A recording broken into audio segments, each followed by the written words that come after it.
16장 1절에서 13절의 말씀입니다. 주님의 말씀입니다. 주님께서 사무엘에게 말씀하셨다. 사울이 다시는 이스라엘을 다스리지 못하도록 내가 이미 그를 버렸는데 너는 언제까지 사울 때문에 괴로워할 것이냐? 너는 어서 뿔병에 기름을 채워가지고 길을 떠나 베들레헴 사람 이새에게로 가거라. 내가 이미 그의 아들 가운데서 왕이 될 사람을 한 명 골라 놓았다. 사무엘이 여쭈었다. 내가 어떻게 길을 떠날 수 있겠습니까? 사울이 이 소식을 들으면 나를 죽일 것입니다. 주님께서 대답하셨다. 너는 암송아지를 한 마리 끌고 가서 주님께 희생 제물을 바치러 왔다고 말하여라. 그리고 이새를 제사에 초청하여라. 그 다음에 해야 할 일은 내가 거기에서 너에게 일러 주겠다. 너는 내가 거기에서 일러주는 사람에게 기름을 부어라. 사무엘이 주님께서 시키신 대로 하여 베들레헴에 이르니 그 성읍의 장로들이 떨면서 나와 맞으며 물었다. 좋은 일로 오시는 겁니까? 사무엘이 대답하였다. 그렇소, 좋은 일이요. 나는 주님께 희생제물을 바치러 왔소. 여러분은 몸을 성결케 한 뒤에 나와 함께 제사를 드리러 갑시다. 그런 다음에 사무엘은 이새와 그의 아들들만은 자기가 직접 성결하게 한 뒤에 제사에 초청하였다. 그들이 왔을 때 사무엘은 엘리압을 보고 속으로 주님께서 기름 부어 세우시려는 사람이 정말 주님 앞에 나와섰구나 하고 생각하였다. 그러나 주님께서 사무엘에게 이르셨다. 너는 그의 준수한 겉모습과 큰 키만을 보아서는 안 된다. 그는 내가 세운 사람이 아니다. 나는 사람이 판단하는 것처럼 그렇게 판단하지는 않는다. 사람은 겉모습만을 따라 판단하지만 나는 나 주는 중심을 본다. 다음으로 이새가 아비나답을 불러 사무엘 앞으로 지나가게 하였다. 그러나 사무엘은 이 아들도 주님께서 뽑으신 사람이 아니라고 하였다. 이번에는 이새가 산마를 지나가게 하였으나 사무엘은 이 아들도 주님께서 뽑으신 사람이 아니라고 하였다.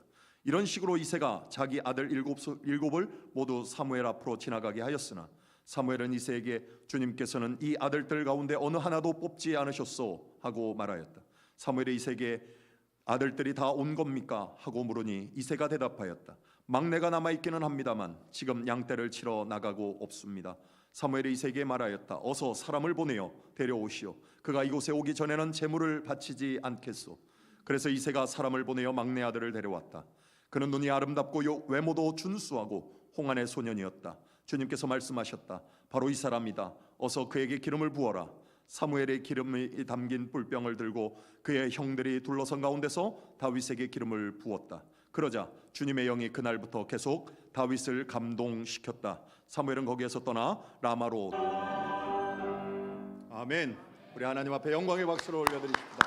아멘. 감사합니다. 고맙습니다. 오늘 그 사무엘상 16장 말씀, 제가 이 말씀을 준비하면서 몇 해 전에 페이스북으로 그리고 뉴스로, 인터넷 뉴스에서도 나왔었던 한 기사가 생각이 나서 여러분들에게 하나를 소개해드리겠습니다. 2016년도에 있었던 기사인데요. 페이스북에 많이 있었고 지금은 아마 내려간 듯합니다. 제목이 뭐냐면 지나치게 살쪄서는 안 된다. 저를 향해서 하는 얘기인 것 같습니다. 이 이야기의 골자는 이겁니다. 무엇인가 하면 성전, 자신의 몸을 성전으로 하나님 앞에 드리기 위해서는 적절한 운동, 좋은 식습관을 가지고 몸무게를 유지해야 된다. 그렇게 반드시 해야 한다. 그리고 순종적인 태도 또한 중요하다. 리더에게 대항하는 말을 해서는 안 된다.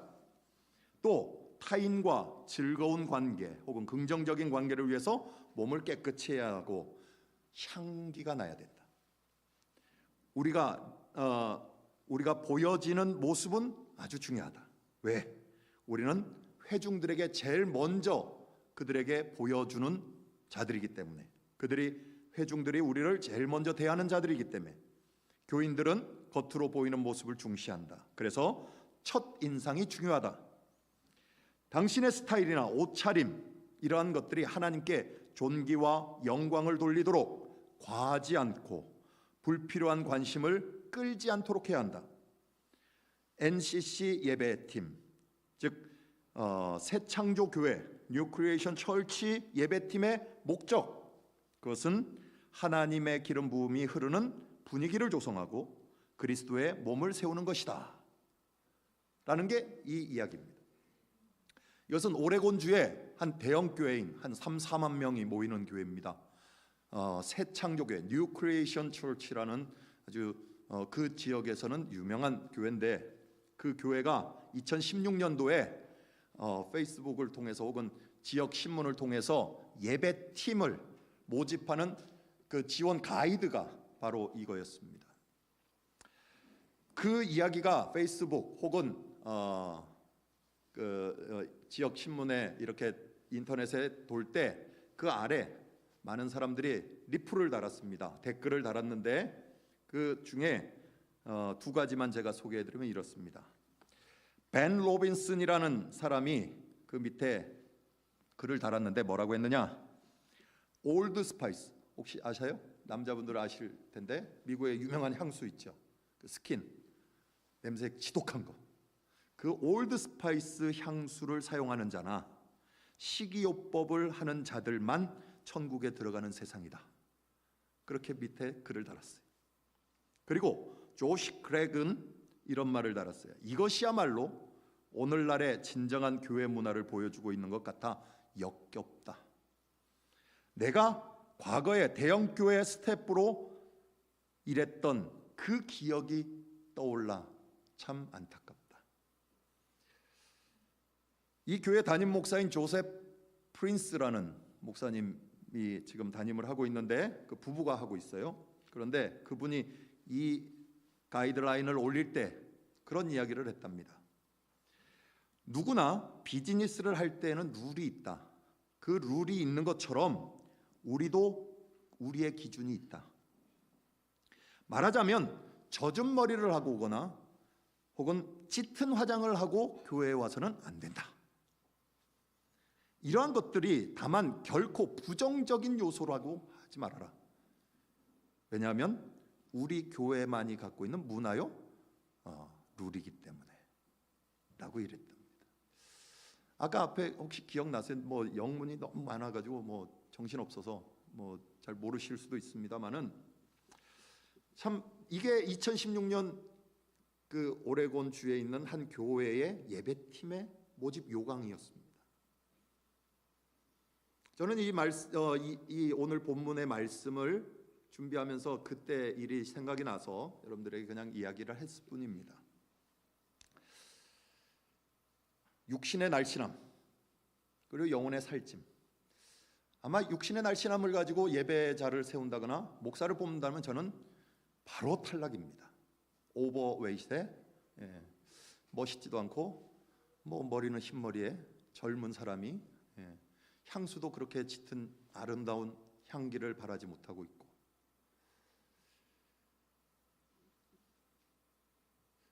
여러분은 어떠신지요? 오늘 교회를 오시면서 거울을 보면서 막 향수를 뿌리고 머리를 드라이를 하고 어떤 화장을 해서 어떤 모습으로 사람들에게 보여줄까? 그런 마음으로 오셨나요? 오늘 본문 말씀인 이 사무엘상 16장의 말씀은 여러분들 잘 아시는 대로 이새의 막내 아들인 다윗이 이제 이스라엘의 왕으로 하나님의 택하심을 받아서 왕으로 기름 부음 받는 이야기입니다. 우리 지난 주일날 함께 보셨던 사무엘상 8장의 이야기 기억하십니까? 이스라엘 백성들이 사무엘에게 와서 우리의 왕, 우리가 섬길 왕, 우리를 다스릴 왕을, 자신들의 왕을 세워달라고 요청한 이야기가 있었죠. 그때 그들이 요구했던 이유가 있습니다. 우리의 왕을 세워야 하는 이유, 그게 뭡니까? 8장 20절에 보시면요, 우리도 모든 이방 나라들처럼 우리의 왕이 우리를 다스리며 그 왕이 우리를 이끌고 나가서 전쟁에서 싸워야 하기 때문에, 이방 나라들처럼 우리도 그런 왕이 필요하다는 거였습니다. 그래서 세움을 받게 되는 겁니다. 그렇게 세워진 왕이 누굽니까? 이스라엘의 왕인 사울이었습니다. 그런데 그 사울은 하나님을 아는 일에 결정적으로 부족함이 많았습니다. 이스라엘 백성을 하나님의 백성으로 인도하는 일에는요 자격이 없었어요. 그래서 하나님에게서 폐위를 당합니다. 이것은 사울 개인에 관한 문제이기보다도 오히려 더 큰 의미에서 그가 하나님이 누구이신지를, 하나님을 믿고 따른다는 것이 무엇인지를 모른 채 그는 통치했습니다. 그리고 자신이 세움받은 이 왕으로 세움받았다는 그 세우신 분이 누구인지를 몰랐던 겁니다. 그 왕의 명령, 진정한 왕의 법도를 따라야 되는 그 삶을 몰랐습니다. 그래서 자기 뜻에 옳은 대로 그렇게 살려고 했습니다. 그것이 그의 모습이었습니다.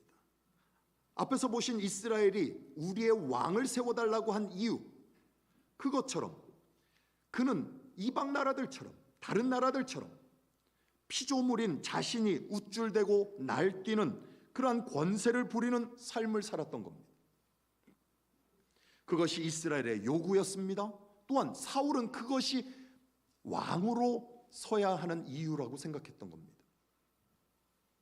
오히려 이스라엘은 이방 나라들처럼 살아야 하는 자들이 아니라 다른 민족과는 철저히 구별되고 구분돼야 되는 인생들이었습니다. 이스라엘이 가지고 있는 고유한 정체성, 그 정체성을 잃어버려서는 안 됐습니다. 그런데 그들은 그 정체성을 포기하기에 이릅니다.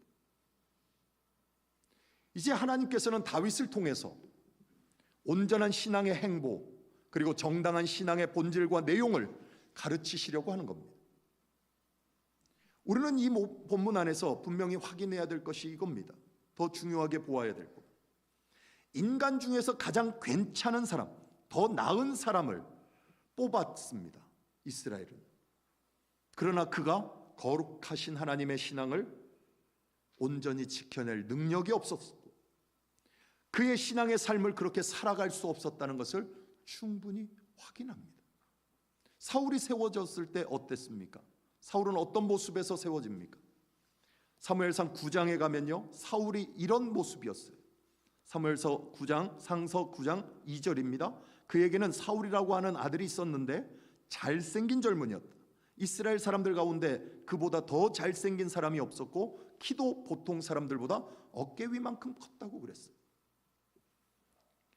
물론 사울은 이스라엘 지파들 중에 모여서 사무엘의 미스바에 그들을 모아놓고 그곳에서 뽑습니다. 베냐민 지파가 뽑혔습니다. 그 베냐민 지파 안에서 이제 사울이라는 사람이 뽑혀서 왕으로 세움받습니다.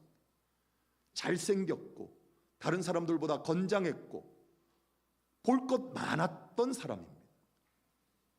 그래서 그들이 원하는 그들의 왕을 세운 겁니다.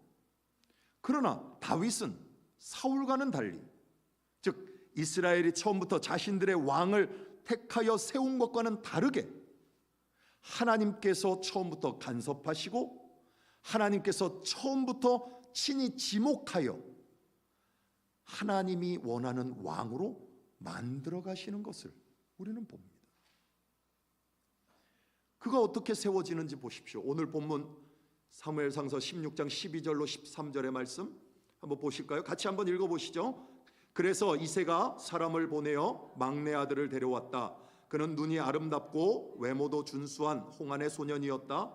주님께서 말씀하셨다. 바로 이 사람이다. 어서 그에게 기름을 부어라. 사무엘이 기름이 담긴 뿔병을 들고 그의 형들이 둘러선 가운데서 다윗에게 기름을 부었다. 그러자 주님의 영이 그날부터 계속 다윗을 감동시켰다 그럽니다.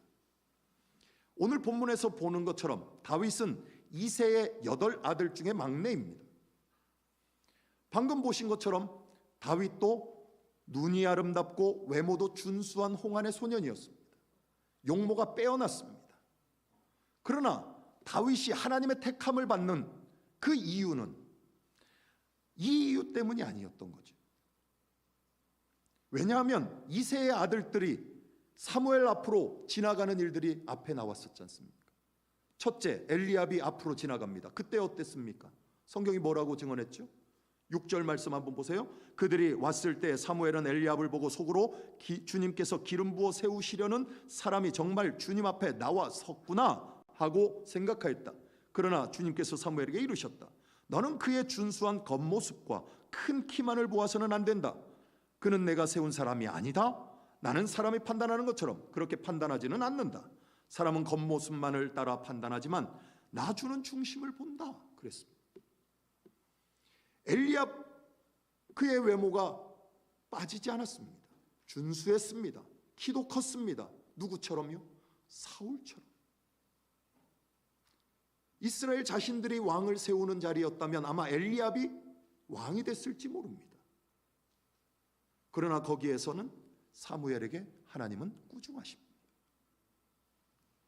하나님의 판단은 겉모습이 아니었습니다. 그 중심이 그를 선택한 이유였습니다. 다윗이 왕으로 기름 부음 받은 장면, 그래서 아주 의미심장합니다. 중요한 내용입니다. 이스라엘이라는 나라는 신정국가 아닙니까? 그래서 하나님께서 명하시면, 하나님께서 정하시면 그것이 그들에게 법이 되었습니다. 법입니다. 하나님이 하라고 하시면 법입니다. 따라야 됩니다. 그런데 오늘 다윗이 세워지는 자리, 사울 때처럼 미스바에 이스라엘 백성들이 모이고 그곳에서 제비가 뽑히고, 그래서 그 중에 사울이 뽑힌 것처럼 많은 사람들이 있는 자리에서 공개되어 제비를 뽑힌 사람으로 다윗이 선택되는 것이 아닙니다. 사울이 알지 못하도록 사무엘은 희생제물을 바치러 베들레헴에 이르렀고 그곳에서 이새의 가족들만 함께 모여 비밀리에 진행됩니다. 다윗은 그렇게 기름 부음 받습니다. 이스라엘의 실제 왕인 사울, 그는 하나님의 명 앞에 이제는 더 이상 왕으로 서지 못합니다. 폐위당합니다. 하나님의 영이 떠납니다. 하나님의 통치가 그에게 있지 않습니다. 하나님의 주권이 떠나버렸습니다. 그래서 하나님의 사람으로 세움받는 것이 다윗입니다.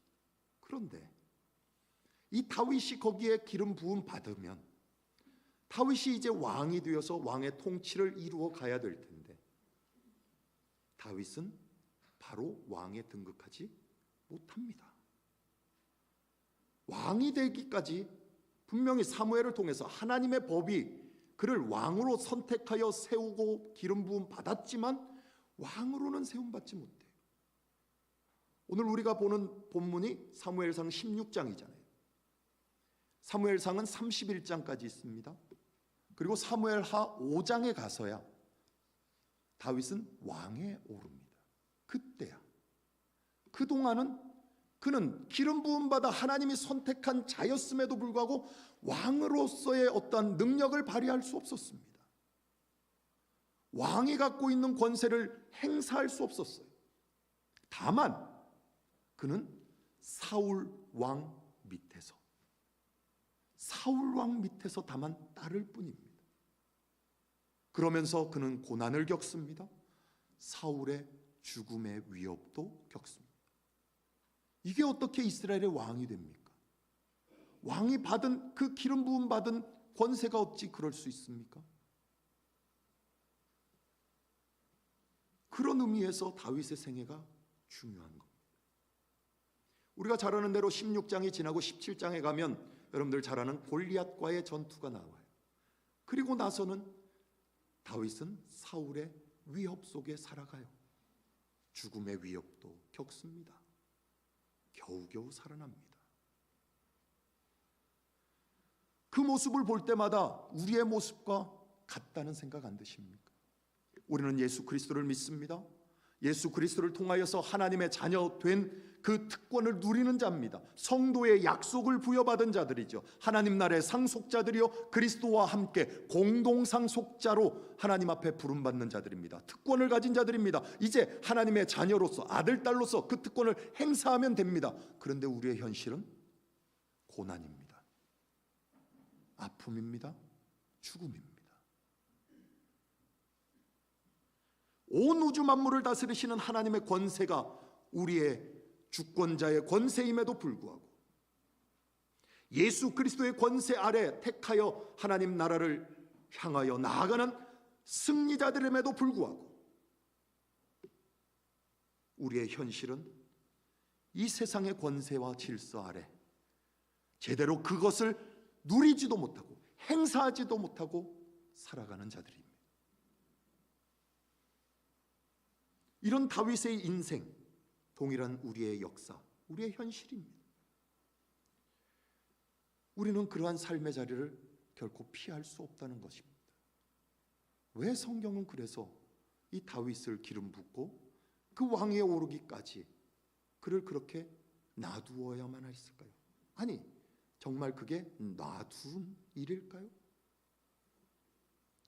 이 다윗과 동일한 인생을 산 구약의 한 인물이 있습니다. 여러분들 잘 아는 야곱의 아들인 요셉이라는 사람입니다. 성경은 그 야곱의 아들 요셉을 이렇게 표현했어요. 그가 살아온 인생을 시편 105편에 가시면 성경에 이 요셉의 이야기를 이렇게 기록하고 있습니다. 16절부터 19절 말씀입니다. 그가 또 그 땅에 기근이 들게 하사 그들이 의지하고 있는 양식을 다 끊으셨도다. 그가 한 사람을 앞서 보내셨으며 요셉이 종으로 팔렸도다. 그의 발은 착고를 차고 그의 몸은 쇠사슬에 매였으니 곧 여호와의 말씀이 응할 때까지라. 그의 말씀이 그를 단련하였도다 하십니다. 요셉의 생애에 우리는 잘 압니다. 그는 어릴 적 꿈을 꾸었습니다. 밭에 나가서 추수를 하는 그 꿈을 꾸었는데 모든 형들이 거두어들인 곡식단들이 자기가 거둔 곡식단에 절을 하는 겁니다. 개꿈이려니 했겠죠. 이 무슨 꿈이 이래? 그런데 또 한 번의 꿈을 꿉니다. 그때의 꿈은 해와 달과 11별들이 자기에게, 요셉에게 다 절을 하는 겁니다. 그것이 요셉의 꾼 꿈이었습니다. 그런데 요셉이 그 꿈의 의미를 다 알았을까요? 아마 그것이 무슨 뜻인지를 알았다면, 그것이 자신이 향하여 가야 될, 자신이 품어야 될 야망이고 비전이라고 생각했다면 형들에게, 가족들에게 얘기하지 않았을 겁니다. 뻔하니까요. 그 결론은 뻔하잖아요. 어찌 그 당시는 막내 베냐민이 없었기 때문에 자신이 막내인데 그들이 어떻게 자신에게 절할 수 있었을까? 아무도 모르는 거 아닙니까? 네가 어찌 형들과 아비와 어미를 능가하여 설을? 그건 상상할 수 없는 일 아닙니까? 분명히 그는 죽을 걸 생각했습니다. 그런데 그 꿈이 자신에게 그렇게 현실로 다가오지 않았기 때문에, 철없는 아이였기 때문에 가족들에게 그걸 이야기할 수밖에 없었어요. 그냥 재미로, 나 어제 꿈 꿨는데 이런 꿈 꿨어요. 나 꿈 꿨는데 이런 꿈 꿨어요. 그런데 그 꿈이 형들에게는 요셉을 미워하게 하는 계기가 됩니다. 형들에 의해서 노예 상인들에게 팔리고 맙니다. 이집트에서는 무고한 옥살이까지 합니다. 그때의 모습을 좀 전에 읽었던 시편 말씀은 뭐라고 표현을 했냐면 발이 착고에 채워져 그의 몸은 쇠사슬에 매어 있었다고 그래요. 여기는 몸이라고 되어 있고 영어 성경에는 목이라고 되어 있는데 원래 원어에는 뭐라고 되어 있냐면 영혼이라고 되어 있어요. soul, 영혼이. 즉 무슨 말입니까? 몸도 마음도 모든 영혼도 다 얽매여 있었다는 겁니다. 그의 인생이, 온 인생이 힘들고 어려운 고난의 자리에 있었다는 소리예요. 중죄인으로 고난을 당하는 겁니다. 그런 요셉의 인생을 하나님은 어떻게 하신다고요? 여호와의 말씀이 응할 때까지 그의 말씀이 그를 단련시켰더라는 거예요. 하나님께서 작정하신 일이었습니다. 하나님께서 주도하신 일이었습니다. 그에게 꿈으로 보여주었으나 그는 그것을 깨닫지 못한 자였죠. 하나님의 계획이 그를 어떻게 인도해 가고 있는지를 우리로 하여금 보게 하는 겁니다. 실제로 이 과정을 통해서 요셉은 이집트의 총리가 됩니다. 그러나 그가 총리가 된 가장 중요한 이유는 뭡니까? 왕의 꿈을 해석해 주어서? 그렇지 않죠. 총리직을 수행할 만큼 그가 실력이 쌓아지고 갖추어질 때까지, 즉 여호와의 말씀이 응할 때까지 그를 단련하여 내어 그를 총리의 자리에 세우시는 겁니다. 그것이 하나님의 일하심입니다. 시편 105편 20절 말씀, 그 이후의 말씀에 분명히 그렇게 기록해요.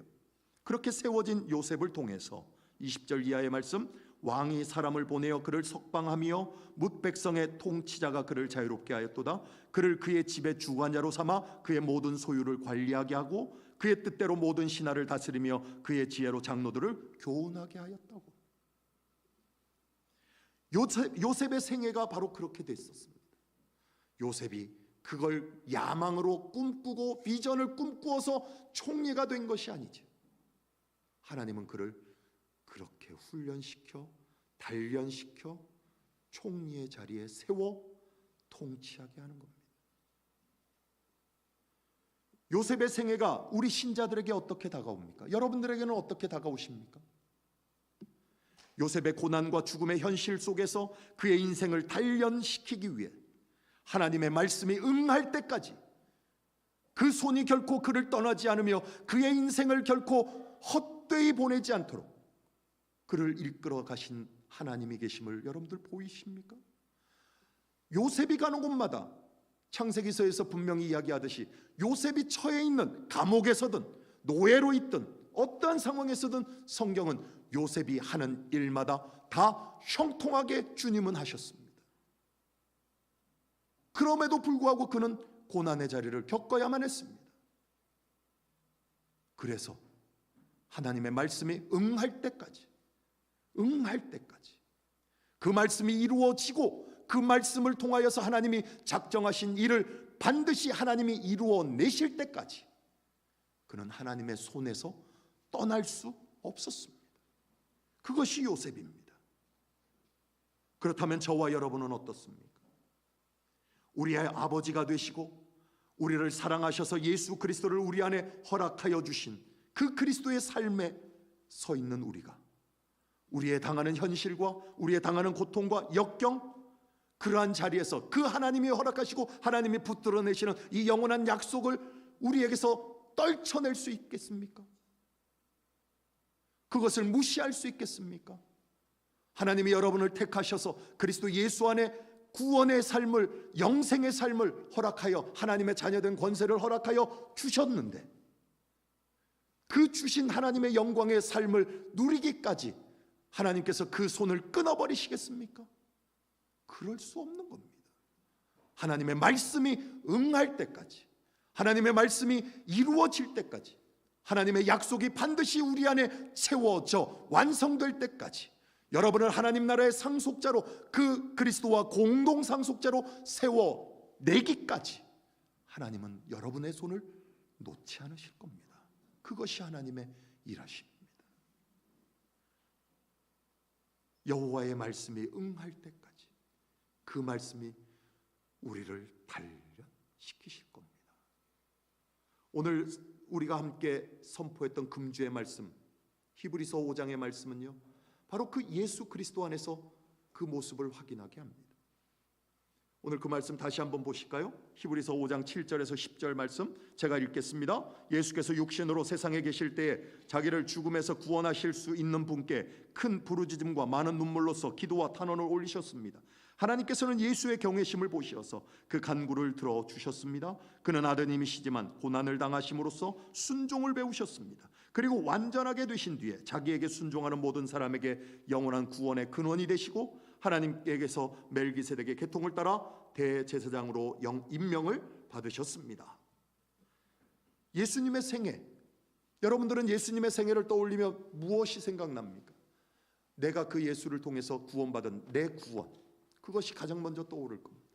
그러나 놓치지 말아야 될 한 가지가 있죠. 예수님의 생애는 물론 오셔서 십자가를 지심으로 죄와 사망의 권세 아래 놓여 있는 우리를 구원해 내시고 하나님의 자녀된 권세를 허락하셔서 영원 생명을 누리게 하시는 그 구원의 일을 이루십니다.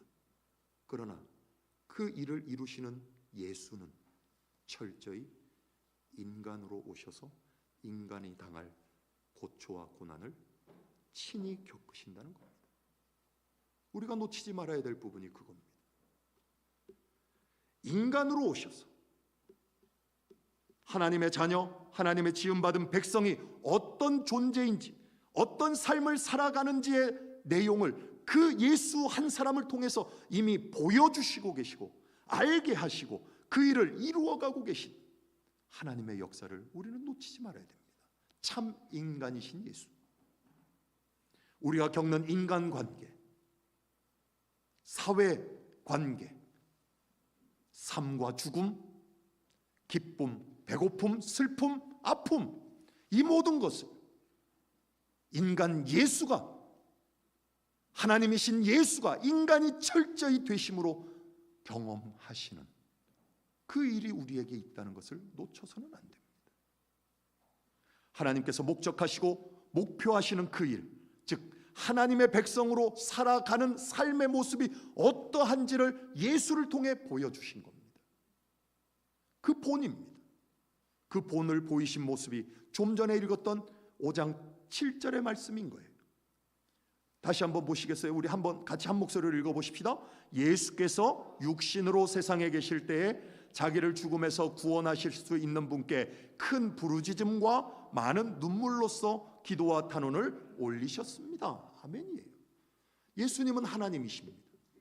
하나님이심에도 불구하고 굳이 통곡과 눈물과 간구와 소원을 올려야만 했을까요? 왜 하나님이신 예수가 그가 한 인간으로 살 때 그분이 당해야 될 죽음, 그것은 다만 그가 겪어야 될 현실의 문제만이 아니라 하나님께서 그 약속을 이루어 가시는 과정 가운데 있었습니다. 그것이 하나님의 신실하신 그 약속을 반드시 이루겠다고 하신 하나님의 열심으로 우리 안에 보여주겠다고 허락하셨기 때문에 예수는 눈물을 흘릴 수밖에 없었고 통곡할 수밖에 없었고, 아니 그걸 해야만 우리를 이해하고 우리를 깨닫는 것입니다. 하나님이 능력이 없어서요? 아니요. 주님이 십자가를 지시는 자리가 바로 그러한 자리이기 때문에, 우리가 구원받아 하나님 자녀로서 살아가는 자리가 바로 그 자리이기 때문에 주님은 그걸 몸소 보이신 겁니다. 여러분들, 주님께서 겟세마네 동산, 십자가를 지시기 바로 전 겟세마네 동산에서 어떻게 기도하셨죠? 성경은 뭐라고 이야기합니까? 마태복음 26장 38절 이하에 보시면요, 이렇게 기록되어 있죠. 그때에 예수께서 그들에게 말씀하셨다. 내 마음이 괴로워 죽을 지경이다. 너희는 여기에 머물르며 나와 함께 깨어 있어라. 예수께서는 조금 더 나아가서 얼굴을 땅에 대고 엎드려서 기도하셨다. 나의 아버지, 하실 수만 있으면 이 잔을 내게서 지나가게 해주십시오. 그러나 내 뜻대로 하지 마시고 아버지의 뜻대로 해주십시오. 왜 죽을 지경입니까? 왜 예수님은 이 죽을 지경의 고난을 겪어야만 합니까? 겟세마네라는 뜻이 무슨 뜻입니까? 기름틀이에요. 기름을 짜내는 곳이라고요. 방앗간. 그 기계 안에 그 깨를 집어넣어야 고소한 기름, 참기름이 나오는 것처럼 그곳에서 자신의 몸을 쥐어짜지 않으면, 우리를 향한 하나님의 눈물과 하나님의 그 흘리시는 보혈이 없으면 우리는 아무 의미가 없는 구원을 받는 거니까. 아니, 구원조차 받을 수 없으니까. 땀방울이 핏방울이 되도록 그곳에서 온몸을 쥐어짜야만 했기 때문에, 그리스도이시면서도 하나님의 아들이시면서도 권세를 가진 분이시면서도 그 권세를 다 부리는 것이 아니라 철저히 인간이 되셔서 그 고난을 당하심으로 구원을 이루시는 주님의 십자가 자리에서 주님은 또 아버지께 뭐라고 기도하셨죠? 마태복음 27장 46절에 보시면요, 이렇게 주님이 기도하셨죠. 3시쯤에 예수께서 큰 소리로 부르짖어 말씀하셨다. 엘리 엘리 라마 사박다니, 그것은 나의 하나님 나의 하나님 어찌하여 나를 버리셨습니까? 라는 뜻이라고. 예수님이 당하시는 죽음은요, 성부 아버지 하나님과의 단절입니다. 끊어내는 자리예요. 아버지이신 하나님과 아들이신 예수가 철저히 단절되는, 분리되는 자리입니다. 쪼개지는 자리입니다. 그 아픔을 예수는 겪는 겁니다. 그러지 않으면 안 되니까. 오늘 그 이야기를 히브리서 5장에선 이렇게 얘기했습니다. 히브리서 5장 8절, 같이 한번 보시죠. 8절부터 10절 말씀 같이 한번 읽어보실까요? 그는 아드님이시지만 고난을 당하심으로써 순종을 배우셨습니다. 그리고 완전하게 되신 뒤에 자기에게 순종하는 모든 사람에게 영원한 구원의 근원이 되시고 하나님에게서 멜기세덱의 계통을 따라 대제사장으로 임명을 받으셨습니다. 여기 이야기하는 순종은 따르느냐 안 따르느냐의 개념이 아니죠. 예수님의 순종은 그걸 이야기하는 게 아니에요. 선택의 문제가 아니고 결단의 문제가 아닙니다. 고난을 당함으로 순종을 배웠다는 주님의 순종은 할 수 있는 일을 하는 게 순종이 아니고, 나도 할 수 있습니다, 그러니 내가 하겠습니다가 아니고, 할 수 없는 일을 감당하며 경험하는 것이 그리스도의 순종입니다. 감당할 수 없는 일에 대한 철저한 굴복입니다. 그것이 예수의 순종입니다. 아들이면서도 고난을 당하면서 순종을 배우는 겁니다. 그 자체가 고난 아니겠습니까? 할 수 없는 일을 부름받아 해야 한다고 생각하면 그 해서 고난받는 게 아니라 부름받는 그 자체가 고난이죠. 인간으로 이 땅에 보냄받는 그 자체가 고난입니다. 하나님이신 예수께서 인간의 그 고난과 비참함의 자리까지 오셔서 인생에 동참하시고 인간이 당해야 될 그 고난과 역경과 아픔을 친히 다 당하심으로 순종을 배우신 겁니다. 죽음의 자리까지. 이것이 그리스도로 부름받은 예수의 모습입니다. 그리스도인으로 부름받은 하나님의 백성들의 모습입니다. 뽑힌 자의 모습. 오늘 우리가 함께 보고 있는 본문 사무엘상 16장의 다윗, 그가 왕으로 세움받는, 그가 왕으로 살아야 될, 그리고 말씀이 응할 때까지 그가 단련되어져야만 하는 인생의 행로입니다. 왕의 권세를 누리지도 못하고 죽음의 위협 앞에 서야 하는 이 다윗의 모습이 오늘 우리의 모습입니다. 그러나 하나님의 영이 그를 떠나지 않는다는 것, 그것이 여러분에게 축복입니다. 하나님의 영이 떠나버리면 사울은 아무리 왕이라고 추앙받는 그런 자라 할지라도 왕으로서의 권세를 누릴 수 없습니다. 하나님의 권세가, 하나님의 영이 여러분을 장악하고 여러분을 이끌어내면 무엇이 두렵습니까? 하나님의 영이 여러분을 이끌어내셔서 사망도 생명도 천사도 권세자들도 높음도 낮음도 어떠한 것도 예수 그리스도 안에 있는 하나님의 사랑에서 끊을 수 없는 그 하나님의 권세가 여러분을 자녀되게 하고 하나님의 백성 되게 하고 하나님의 그 영원한 나라를 향하여 이끌어내시고 그 약속을 반드시 이루어낼 때까지 하나님은 포기하지 않으실 겁니다. 그것이 여러분을 하나님의 자녀로 부른 이유입니다. 오늘 설교회 앞에 제가 예화를 들은 그 한 교회의 예배팀의 가이드라인, 물론 세상적으로 아름답고 날씬하고 그리고 멋지고 그리고 인의 예지 수많은 지혜와 덕망을 품은 자들, 하나님은 그들을 사용하실 겁니다. 그러나 그렇지 않다는 것이 하나님의 일을 그르친다는 소리는 결코 아닙니다. 아름다움이 없으면 하나님의 일을 그르치는 겁니까? 날씬하지 않으면 하나님의 일을 망하게 하는 겁니까? 그렇지 않습니다. 하나님은 육신의 날씬함이 아니라 영혼의 살찜을 택하시기 때문입니다. 여러분의 중심이 하나님의 영에 충만한 하나님의 사람들로 세워지고 그 손에 붙들려 어떠한 고난이 닥쳐도 어떠한 어려움이 닥쳐도 죽음의 위협이 여러분들 앞에 놓이려도 결코 절망하지 않을 것은 하나님이 그 일을 이루시기까지 말씀이 응할 때까지 우리를 붙들어 가시기 때문입니다.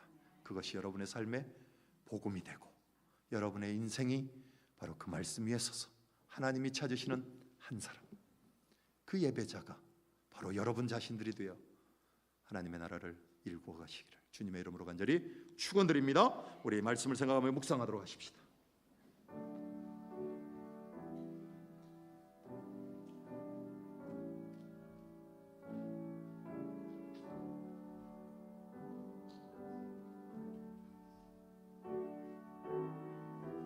명으로 우리를 친히 구원하시되 참 인간이 되셔서 그 몸을 짜내어 그 피로 그 기름으로 그 은혜로 우리를 구원하여 내신 우리 주 예수 그리스도의 무한하신 은혜와 아버지 하나님의 극진하신 사랑하심과 우리의 인생 하나님의 자녀로 부름받고 하나님 나라를 향하여 걸어가는 하나님의 백성들임에도 불구하고 이 땅에서 주님의 그리스도인으로 용사된 자로 살아가야 되는 이들에게 힘과 능력과 권세와 평강을 허락하여 주시는 성령 하나님의 감화감독이 통위로 충만하심이 우리 락벨 한인장로교회 모든 성도들과 교회를 이루는 모든 인생들과 이 교회와 그들이 속한 가정과 기업과 일터 위에 이제로부터 영원까지 함께 하시기를 간절히 축원하옵나이다.